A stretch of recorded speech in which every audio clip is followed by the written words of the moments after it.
Assalamualaikum warahmatullahi wabarakatuh. Alhamdulillah, asyhadu an la ilaha illallah. Allahumma shalli ala Muhammad wa ala alihi wa ashabihi rasulillahi ajma'in. Pada kesempatan ini kita akan berbicara tentang materi AIK 3, yaitu kemuhammadiyahan dan keaisyahan, yaitu pada materi yang kelima, yaitu MKCH, Matan, Keyakinan, dan Cita-Cita Hidup Muhammadiyah. Jadi sebelum kita beranjak kepada pembahasan, saya ingin tekankan dulu apa sih itu matan. Matan itu kalau kita lihat di KBBI artinya adalah teks atau naskah.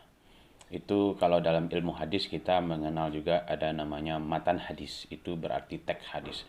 Maka matan, keyakinan, dan cita-cita hidup Muhammadiyah ini bisa dipahami dengan teks dari keyakinan dan cita-cita hidup Muhammadiyah. Lalu apa saja poin-poin yang ada di dalam matan, keyakinan, dan cita-cita hidup Muhammadiyah ini? Ada 5 poin, yang mana kelima poin itu dikelompokkan ke dalam 3 kelompok agar memudahkan kita dalam memahami poin-poin dalam MKCH ini. Maka bisa kita klasifikasikan kepada 3 kelompok. Jadi ketiga kelompok itu, yang pertama adalah kelompok pertama yaitu ideologis Muhammadiyah, yang kedua adalah paham keagamaan Muhammadiyah, dan yang ketiga adalah fungsi dan misi dari Muhammadiyah. Butir pertama dari kelompok pertama, yaitu dari kelompok ideologis Muhammadiyah ini, bahwa Muhammadiyah pada poin satunya merupakan gerakan amar ma'ruf nahi mungkar yang berakidah Islam dan bersumber dari Al-Quran dan Sunnah untuk mewujudkan masyarakat yang adil, makmur, yang mana merupakan tugas kita sebagai khalifah Allah di muka bumi.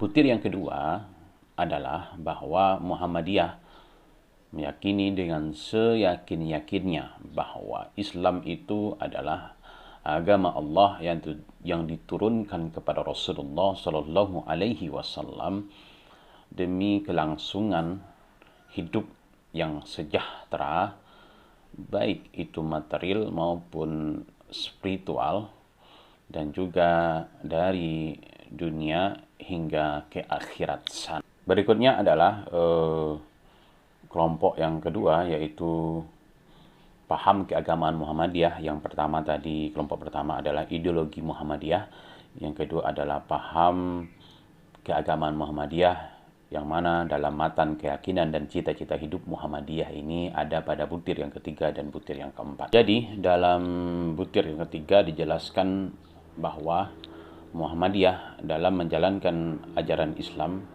bersumber dari wahyu, yaitu Al-Quran, yang mana diturunkan Allah melalui perantara malaikat Jibril kepada Nabi Muhammad SAW. Selain dari wahyu, bahwa Muhammadiyah dalam menjalankan ajaran Islam itu juga bersumber dari sunnah Rasulullah SAW, yang mana bisa dipahami apa yang dikatakan atau apa yang dicontohkan dan apa yang ditetapkan oleh Rasulullah SAW.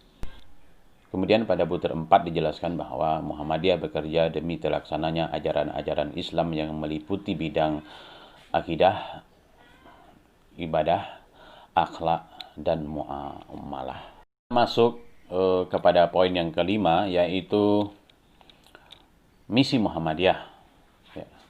Adapun misi Muhammadiyah yang dijelaskan pada poin 5 dari MKCH, yaitu mewujudkan masyarakat Indonesia dalam bingkai Negara Kesatuan Republik Indonesia berdasar Pancasila dan UUD 45, mewujudkan masyarakat yang diridhoi oleh Allah Subhanahu wa taala, yang baldatun thayyibatun wa rabbun ghafur.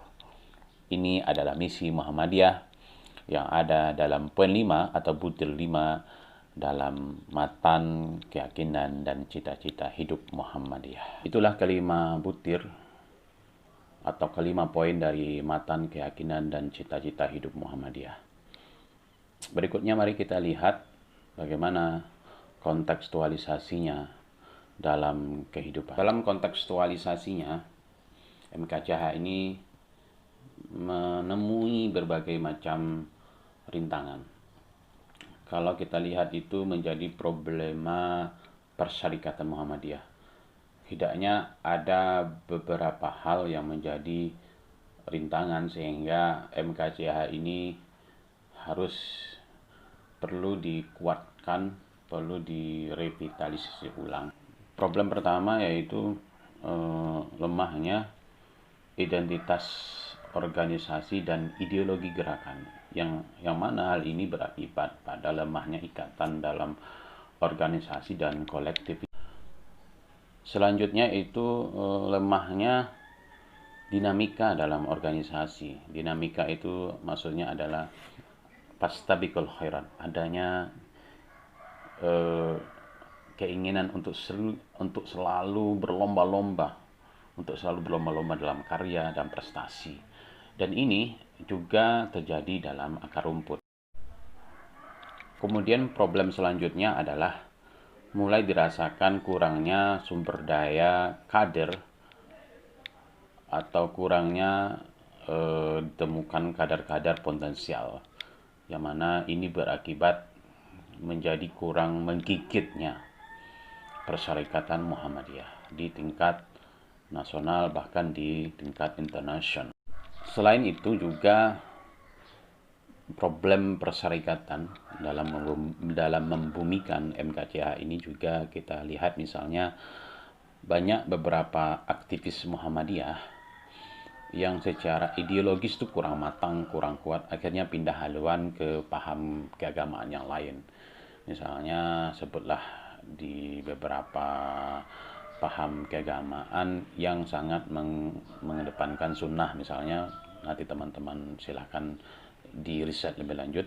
Banyak sekali terjadi seperti itu, aktivis Muhammadiyah ini pindah haluan. Kemudian selain itu kita juga melihat problem yang lain, bahwa AUM atau dikenal juga dengan amal usaha Muhammadiyah seperti pendidikan, terus rumah sakit dan sebagainya. Itu ada beberapa rumah sakit itu yang berjalan sendiri-sendiri, akhirnya tidak sesuai lagi dengan visi dan misi dari organisasi, tidak sesuai lagi dengan cita-cita dan cita-cita hidup Muhammadiyah itu sendiri. Sehingga ini menjadi problem, menjadi permasalahan, sehingga tidak sesuai lagi nih dengan matan keyakinan dan cita-cita hidup Muhammadiyah. Inilah yang terjadi belakangan ini, sehingga kita perlu kemudian merevitalisasi ideologi Muhammadiyah itu mulai dari akar rumput, dari ranting, cabang, juga di aum-aum, sehingga MKCH yang kemudian menjadi suatu khitah, suatu cita-cita yang sangat luhur dan mulia ini benar-benar membumi dalam persyarikatan Muhammadiyah. Di antara sekian banyak problem yang saya uraikan itu, lalu di manakah posisi kita sebagai kader? Atau bisa juga di manakah posisi mahasiswa-mahasiswi perguruan tinggi Muhammadiyah atau perguruan tinggi Aisyah? Dalam hal ini adalah teman-teman dari mahasiswa Universitas Aisyah Yogyakarta. Di manakah posisi kita dalam problem yang saya jelaskan tadi? Apakah kita itu bagian dari masalah? Apakah kita itu pembuat masalah? Atau kita bagian dari pemecah masalah, atau istilahnya the winner, pemberi solusi? Tentu hal yang demikian hanyalah teman-teman yang bisa menjawab, ya kan? Teman-teman yang tahu betul apa yang bergejolak di hati teman-teman. Apakah benar-benar MKCH itu telah menjadi bagian dari cita-cita hidup, dari pandangan hidup? Maka mutlak murni itu teman-teman yang bisa menjawab. Hanya saja saya perlu kembali mengingatkan tentang pesan dari pendiri Muhammadiyah bahwa kalau dalam berorganisasi khususnya Muhammadiyah harus ikhlas, harus tulus. Salah satu kata atau quote dari Kiai Haji Muhammad Dahlan yang sering kali dikutip adalah hidup-hidupilah Muhammadiyah, tapi jangan mencari hidup di Muhammadiyah. Kalau Anda ingin jadi dokter, maka jadi dokter lah. Kalau Anda ingin jadi seorang perawat, jadi perawat lah. Kalau Anda ingin jadi seorang apa? Anestesi, radiolog, psikolog, saya tidak tahu apa, banyak sekali kan profesi-profesi. Apapun itu, kejarlah. Tapi setelah sukses, maka kembali di Muhammadiyah. Ini menjadi bagian pesan Kiai Haji Ahmad Dahlan yang sampai sekarang tuh masih sering dikutip. Nah, ini sebenarnya bisa menjadi salah satu solusi bahwa ketika sudah menjadi dokter, sudah menjadi perawat, sudah menjadi bidan dan sebagainya, maka kembalilah ke Muhammadiyah. Maka beberapa hal solusi mungkin yang bisa diambil. Pertama adalah menggerakkan kembali ranting dan jamaah sebagai basis gerakan Muhammadiyah.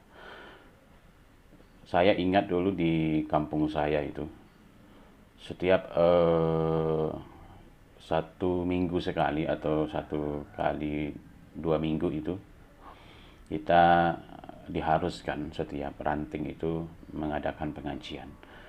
Saya tidak tahu lagi sekarang bagaimana di lapangan itu seperti apa. Cuman saya dulu ingat waktu kecil itu, setiap ranting wajib mengadakan pengajian rutin 1 kali seminggu. Bahkan kalau semisal tidak bisa ya udah 1 kali 2 minggu. Yang penting rutin gitu.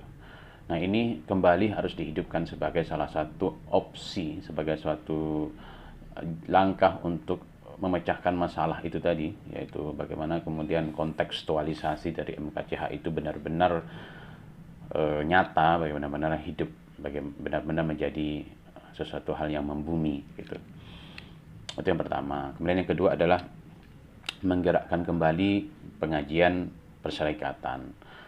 Tapi tidak hanya rutin, tapi juga harus terstruktur, harus kurikulumnya jelas. Kemudian yang ngisi pengajian atau narasumbernya itu harus memiliki kompetensi di bidangnya.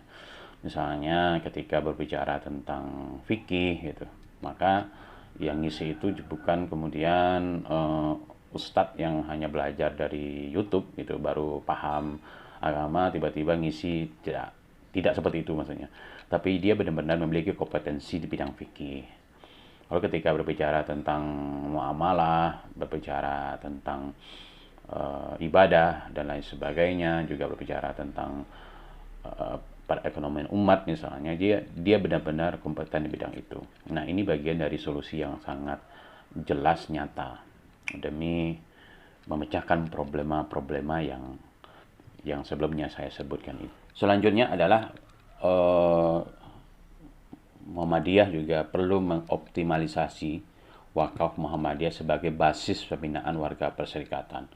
Termasuk kemudian SK Takmir misalnya, itu bisa dikeluarkan oleh pimpinan cabang Muhammadiyah atau pimpinan ranting Muhammadiyah. Karena kan memang di setiap ranting itu mesti ada satu mushola, setidaknya satu mushola kalau tidak masjid. Maka takmirnya tuh kalau bisa difasilitasi dengan SK dari ranting atau cabang Muhammadiyah. Ini bagian dari penguatannya.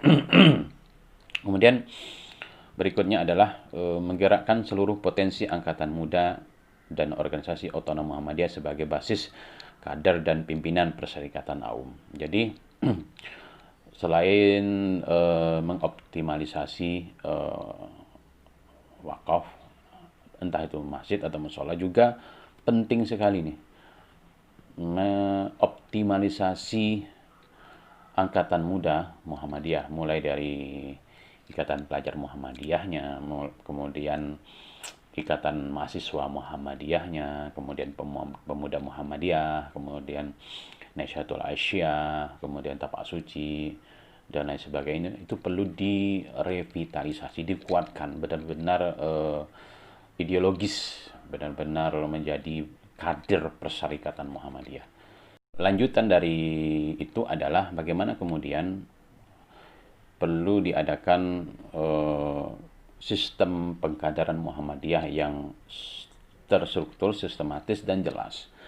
Artinya bagaimana kemudian kader yang telah yang sukarelawan, yang ikhlas ingin menjadi kader Muhammadiyah, kemudian dilakukan pembinaan yang jelas seperti itu.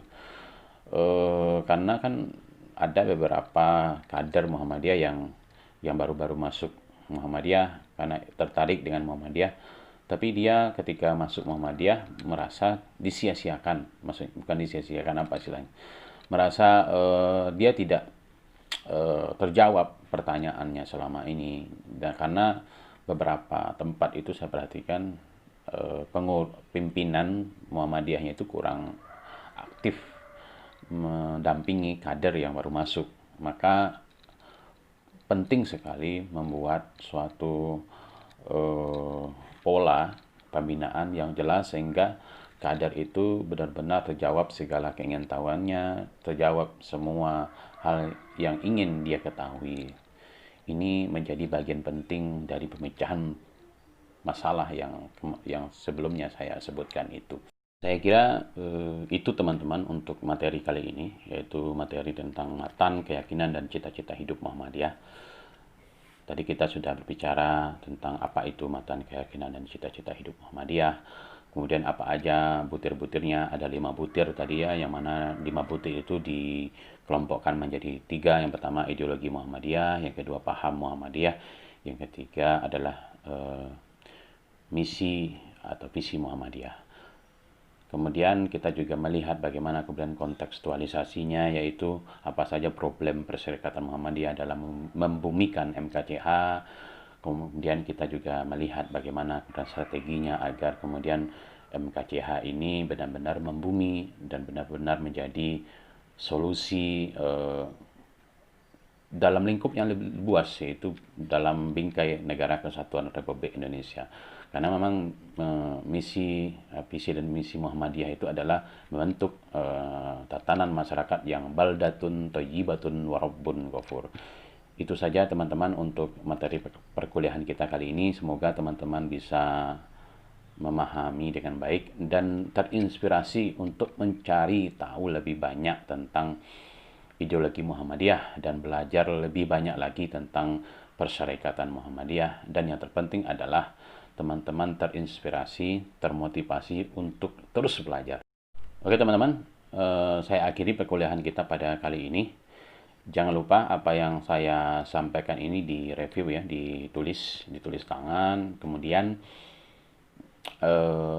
dipoto, bisa dalam format JPG atau PDF, kemudian di-upload di learning kita pada pertemuan yang kelima. Terima kasih. Kalau ada yang kemudian kurang berkenan, saya mohon maaf. Kalau ada yang kemudian kurang jelas, silahkan komen di kolom komentar. Saya akhiri dengan nun wal qalami wa ma yasturun wabillahi fi sabil haqq fastabiqul khairat nasrum minallah wa fathun qarib. Assalamualaikum warahmatullahi wabarakatuh.